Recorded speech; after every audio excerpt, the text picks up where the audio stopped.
Hello everyone. We have completed the topic of loan and interest and loan on previous video, and we have also completed journal entries for this. But today we are going to start some different topic: trade discount, cash discount and allowance. They are very interesting topic and very important also. So let's concentrate. Many times at the time of purchase and sale of goods and at the time of collection, very small amount from total price is either not paid or not received.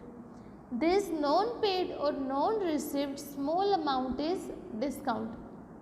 ये जो छोटी amount है उसको हम discount बोलते हैं कि वो हम पे नहीं करते हैं।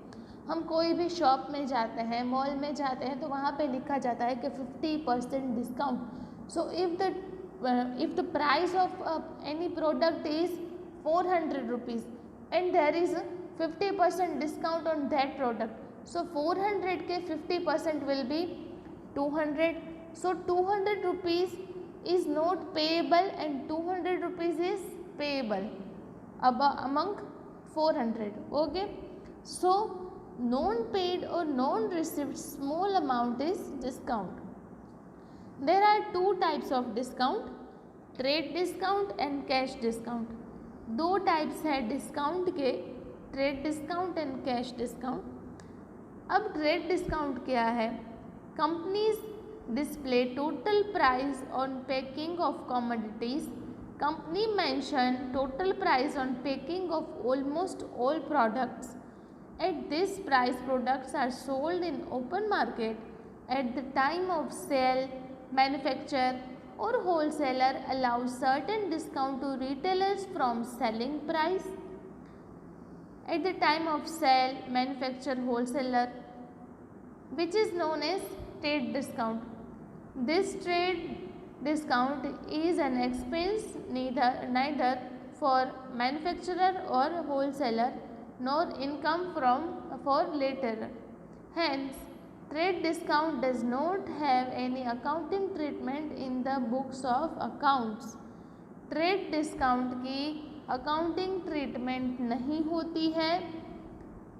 Trade discount is only deducted from the total price during the preparation of bill for purchase or sale of goods, and net amount of bill is recorded in the books of purchaser and seller.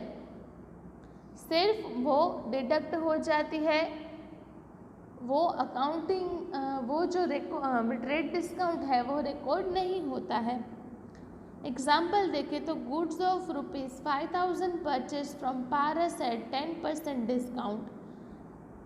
In this transaction 10% discount will be deducted during preparation of bill. 10% है वो deduct हो जाएंगे. Here ₹5,000 total price minus 500 trade discount, उसके 10%, तो net amount will be 4,500. तो net amount will be recorded. Trade discount की entry नहीं होती है, वो डायरेक्ट हमको रिकॉर्ड करने हैं डिडक्ट करके. ओके, अब नेक्स्ट है cash discount. To enhance competitive sales, businessman sales goods on credit. Customers pay dues on completion of credit maturity period. Thus, businessmen faces problems for cash security. To receive back quick collection on credit sales from customers, certain fixed percentage are allowed as incentive discount. This discount is known as cash discount. थोड़ा सा initiative discount दिया जाता है कि credit पे cell है तो भी अब अगर आप कैश पेमेंट करते हो तो आपको डिस्काउंट मिलेगा. Thus, cash discount is one kind of factor of attraction to pay the due within prescribed time or before that. Allowed cash discount is an expense to businessmen. This is debited.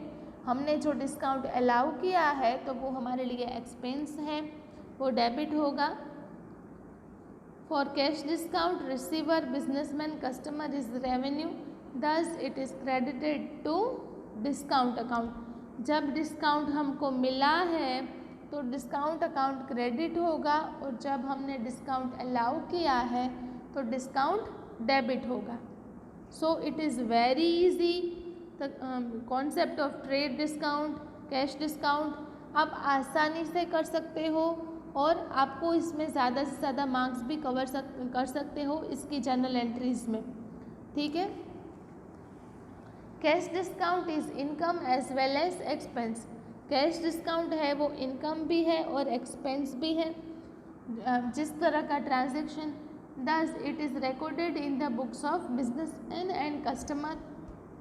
और जो cash discount है वो record भी होता है।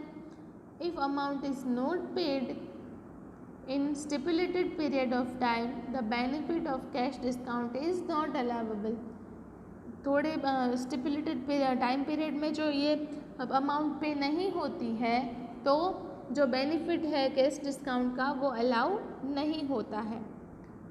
For example, goods of ₹10,000 at 10% trade discount and 5% cash discount purchased from Rameshwar on cash. Here total price 10,000 minus trade discount 10% will be 1,000. So 9,000 purchase will be recorded less 5% cash discount, मतलब 450 and 8550 is net payable amount. अब उसका difference देखते हैं, difference between trade discount and cash discount. तो trade discount में first point है, trade discount is calculated on total price और catalogue or price. Trade discount है वो टोटल प्राइस पे कैलकुलेट किया जाता है, और जो कैश डिस्काउंट है वो है net of total price on trade discount. Trade discount calculate करके जो कैश डिस्काउंट है वो काउंट किया जाता है।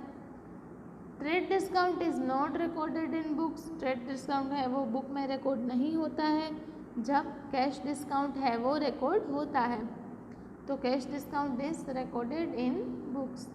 थर्ड है, trade discount is allowed because retailer sale product on total price so that they can generate certain profit after deduction of expense. Trade discount allow होता है because retailer sales product on total price. और जो cash discount है वो to attract customers to pay due on prescribe time और before that cash discount is allowed. और cash discount है वो time to time rupees collection के लिए और कस्टमर्स को अट्रैक्ट करने के लिए, पेमेंट के लिए इसलिए दिया जाता है। Eight the time of preparation of invoice trade discount is deducted. Invoice preparation करते वक्त करते टाइम हम जो है वो ट्रेड डिस्काउंट डिडक्ट करते हैं। और at the time of preparation of invoice cash discount is not deducted. और इनवॉइस प्रिपेयर करते समय कैश डिस्काउंट डिडक्ट नहीं किया जाता है। Sometimes customer get tempt to purchase a big quantity due to trade discount. Trade discount तो ही मिलता है जब हम ज़्यादा क्वांटिटी परचेज करते हैं। और cash discount, due to cash discounts customer are tempt to pay amount in prescribe time और बिफोर दैट। और कैश डिस्काउंट अलाउ होने से क्या होता है कि अमाउंट जो है वो टाइम टू टाइम हमको मिलती है। अलाउंस लास्ट टॉपिक है। मैनी टाइम्स बिजनेसमैन पे लेस अमाउंट और receives less amount at the time of final settlement. Whatever short amount is paid or received is known as allowance. Since such allowed allowance is an expense of business, it is debited to discount or allowance account. If such allowance is received in, it is an income of business. Allowance जब receive हुआ है तो जो है वो income है। It will be credited to discount or allowance account. The accounting treatment for this allowance is identical to cash discount. This is no predetermined tradition or system for allowance. In case of allowance, after deduction of insufficient amount, payables and receivables are settled.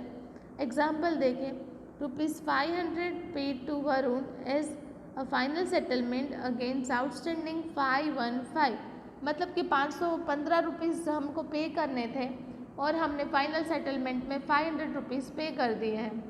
Her payables are 515 but 500 are paid, so the amount of 15 rupees of difference is allowance. जो 15 rupees जो difference था वो allowance है.